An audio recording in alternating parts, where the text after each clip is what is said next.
Hello friends, मेरा नाम शिप्रा भटनागर चंद्र है और आप सबका मेरे चैनल शिप्रा मोटिवेशन में बहुत बहुत स्वागत है। आज हम एक और इंटरेस्टिंग बुक की समरी लाए हैं जिसका नाम है एटॉमिक हैबिट्स और इसको लिखा है जेम्स क्लियर ने। इस बुक में हम ये देखेंगे कि सक्सेसफुल लोग अपने गोल से ज़्यादा किस चीज़ पर फोकस करते हैं। बेसिकली वो एक सिस्टम पर फोकस करते हैं और इसी सिस्टम का यूज़ करके वो अपनी मनचाही सफलता को अचीव करते हैं, किसी भी फील्ड में सक्सेसफुल हो जाते हैं।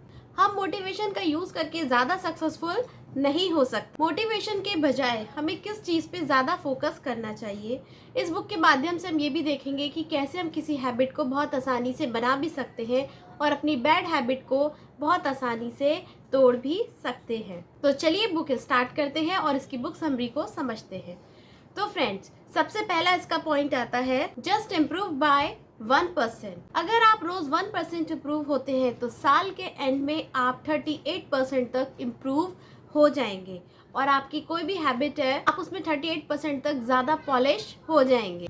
और अगर हम 1% से डिक्रीज होते हैं तो हम अपनी ओरिजिनल कैपेबिलिटी का 0.03% ही रह जाएंगे। इसलिए ऑथर कहते हैं कि हमारी लाइफ छोटे छोटे एक्शन से चेंज होती है, ताकि किसी बड़े चेंज से।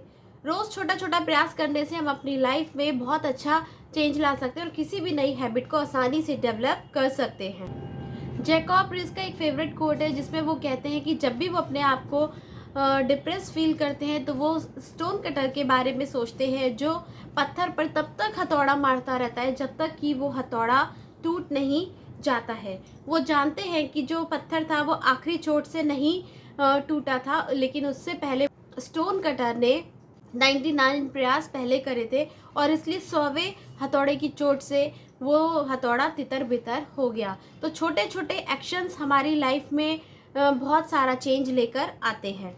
उस पत्थर का टूटना एक कंबाइंड रिजल्ट है। अक्सर हम लोगों के साथ भी ऐसा ही होता है कि हम छोटे छोटे एक्शन ले तो लेते हैं, लेकिन जब हमें स्टार्टिंग में रिजल्ट्स नहीं दिखते तो हम सोचते हैं कि इस छोटे एक्शन से कोई फ़र्क नहीं पड़ रहा है। इससे क्या फ़र्क पड़ता है कि अगर मैं बर्गर की जगह सैलेड खाऊं तो कौन सा मैं एक दिन में पतला हो जाऊंगा या मेरा पेट अंदर चला जाएगा। स्टार्टिंग के रिजल्ट्स बिल्कुल बहुत ही नेग्लेजिबल होते हैं जो हमें दिखाई नहीं दे रहे होते, बट वो एक मिरेकल की तरह काम करते हैं और लगातार अगर हम उस छोटे छोटे एक्शन को रेगुलर करते रहते हैं तो वो एक मिरेकल करते हैं और एक बड़ा रिजल्ट हमारे सामने आ जाता है। और छोटे एक्शन का रिजल्ट हम नहीं देख पाते, इसी वजह से हम अपनी जो स्मॉल हैबिट्स होती हैं उनको चेंज नहीं कर पाते हैं।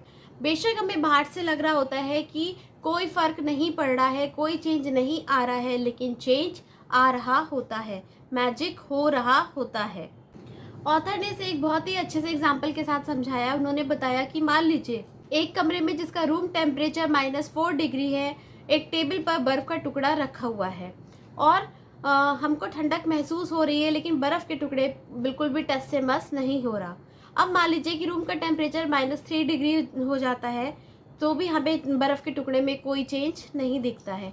-3 से -2 होता है तो भी कोई चेंज नहीं दिखता है और -1 होते ही थोड़ा सा फ़र्क हमें दिखता है और जैसे ही वो 0 डिग्री पे पहुंचता है वो बर्फ़ का टुकड़ा पिघलने लगता है और पानी नीचे गिरने लगता है। तो छोटे एक्शंस भी इसी तरीके से काम करते हैं और अगर एक छोटा सा चेंज हमारी लाइफ को पूरी तरीके से चेंज कर सकता है और हमारी हैबिट को अच्छा या बुरा बना सकता है। इसलिए ऑथर बोडले हमें छोटे छोटे एक्शन और उस सिस्टम पर फोकस करने की बात करते हैं, ना कि गोल पर, क्योंकि अगर हम छोटे छोटे एक्शंस लगातार करते रहते हैं तो हम अपने गोल की तरफ तेज़ी से बढ़ते हैं। इसको एक और एग्जाम्पल से समझते हैं। ऑथर ने अपनी बुक में बहुत ही ऐसे रोचक एग्जाम्पल का यूज़ किया है जिससे बुक पढ़ने में भी हमें मज़ा आएगा और हम हंसी मजाक में मज़े में पूरी बुक भी आसानी से पढ़ सकते हैं। तो एक और एग्जाम्पल लेते हैं।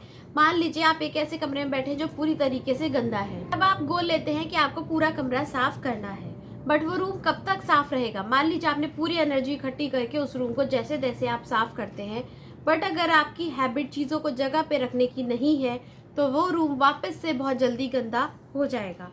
तो परमानेंट रिजल्ट पाना चाहते हैं तो उसके लिए आपको अपनी हैबिट को चेंज करना पड़ेगा। छोटी छोटी जो भी चीज़ें हैं उनको जगह पे रखना होगा अपना कमरा, तभी आप साफ सुथरा व्यवस्थित रख सकते हैं। अब इसका नेक्स्ट पॉइंट कहता है your environment is more powerful than motivation. और हम में से ज़्यादातर लोग सोचते हैं कि मोटिवेशन इज़ एवरीथिंग। और जो भी हमारे आसपास हो रहा है उससे हमें कोई फ़र्क नहीं पड़ता, बट वास्तव में ऐसा नहीं होता। जो भी हमारे आसपास होता है हमें उससे बहुत फ़र्क पड़ता है। हमारा एनवायरनमेंट हमारे मोटिवेशन से बहुत ज़्यादा पावरफुल होता है। इसे प्रूव करने के लिए डॉक्टर एमी थॉर्नडिके ने बोस्टन हॉस्पिटल में एक एक्सपेरिमेंट करा। उन्होंने बिना किसी को कुछ बताए हॉस्पिटल की कैंटीन में कुछ छोटे छोटे चेंजेस करने शुरू कर दिए। उन्होंने कैशियर काउंटर के पास, जहाँ पर कोक और पेप्सी की बॉटल्स रखी होती थी, वहाँ पर उन्होंने रेफ्रिजरेटर में कुछ पानी की बॉटल्स भी रखवा दी, और इसी के साथ उन्होंने जगह जगह टेबल पर पानी की बॉटल्स भी रखवा दी। और 3 महीने का जब स्टडी किया गया तो रिजल्ट में पाया गया कि जो कोक और पेप्सी की सेल हुई है उसमें 11.4% की गिरावट आई है, और वहीं पर पानी के कंजम्पशन की या पानी के सेल की 25% 8% तक ग्रोथ हुई है। तो उन्होंने ये बात किसी को भी नहीं बताई थी, ना उन्होंने हॉस्पिटल स्टाफ को बताई थी और ना ही उन्होंने विजिटर को बताई थी। लेकिन जब स्टडी की गई तो पाया गया कि एनवायरनमेंट का हमारी लाइफस्टाइल पे बहुत फ़र्क पड़ता है। इसी तरीके से उन्होंने कैंटीन में और भी छोटे छोटे चेंजेस करे और लोगों के व्यवहार में भी उन्होंने काफ़ी चेंज देखा। मज़ेदार बात ये थी कि किसी ने भी किसी को कुछ नहीं कहा था, सिर्फ एनवायरनमेंट में कुछ चेंज किए गए थे और ऑटोमेटिकली लोगों के अंदर, लोगों की लाइफ में, लाइफ स्टाइल में चेंज आ रहा था। इससे एक बात तो क्लियर होती है कि हम अपने अंदर चल रहे थॉट प्रोसेस से चेंज नहीं होते, हम अपने एनवायरनमेंट से ज़्यादा प्रभावित होते हैं। इसलिए आपने अक्सर देखा होगा कि महंगे जो प्रोडक्ट्स होते हैं शॉपकीपर हमेशा ऐसे प्लेस पर रखते हैं जहां पर कस्टमर आसानी से उनको उठा सकें और आसानी से उनकी नज़र जाए और उनको आसानी से वो खरीद सकें। तो उस चीज़ों को इतना हाईलाइट करते हैं क्योंकि फिर उन्हें किसी कुछ कहने की ज़रूरत नहीं पड़ती और कस्टमर को जब वो चीज़ बहुत अच्छी लगती है तो उनमें से कुछ प्रोडक्ट्स उनके बिक जाते हैं। 1970 में डच रिसर्चर ने भी एक स्टडी की और उन्होंने देखा कि एम्स्टर्डम में रहने वाले जो लोग थे उसमें से कुछ होम ओनर्स अपने पड़ोसी की तुलना में 30% कम बिजली का कंजम्पशन कर रहे थे। उनका जो बिल था 30% कम आ रहा था। उनमें जो बिजली के मीटर लगे थे कुछ घरों में बेसमेंट में लगे थे और कुछ घरों में मेन हॉल में लगे थे।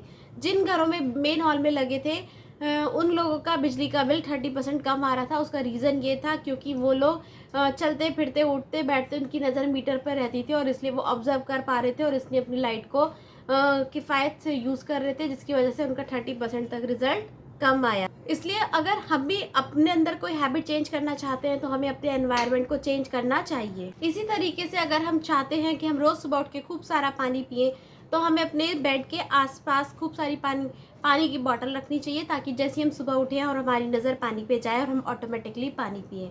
और हम चाहते हैं कि डेली बुक पढ़ें तो हमें अपने लिविंग रूम में एक अच्छी सी लाइब्रेरी या छोटे से बुक रखनी चाहिए, मतलब बुक का कलेक्शन रखना चाहिए। जब हम इतनी अच्छी प्यारी प्यारी बुक्स देखेंगे तो हमारा ऑटोमेटिकली उसको पढ़ने का मन करेगा।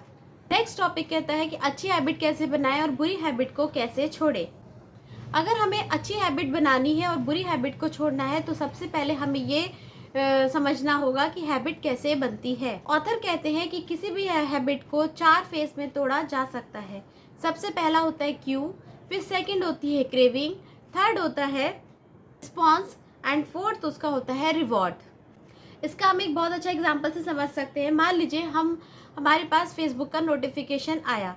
अब नोटिफिकेशन आएगा तो हमारे मन में क्यू जाग गया कि अरे किसका नोटिफिकेशन आया है। फिर हमें क्रेविंग होती है कि चलो एक बार खोल के देखते हैं कि क्या लिखा है, और हम फेसबुक पे जाके अपने नोटिफिकेशन को खोल लेते हैं। फिर हम रिस्पॉन्स करते हैं। मान लीजिए उसमें बहुत अच्छा कुछ लिखा है कि आप हीरो जैसे, उसको देख के हमें बड़ा अच्छा लगा कि उसमें किसी ने हमारे लिए कुछ अच्छा लिखा है, तो ये हमारा रिस्पॉन्स होता है जिससे हमें खुशी मिलती है। और फोर्थ होता है रिवॉर्ड, जिसमें लिखा था कि आप एक हीरो जैसे दिख रहे हो। हमारी किसी पोस्ट पे किसी ने लिखा कि तुम हीरो जैसे दिख रहे हो और उससे हमारी खुशी डबल हो गई।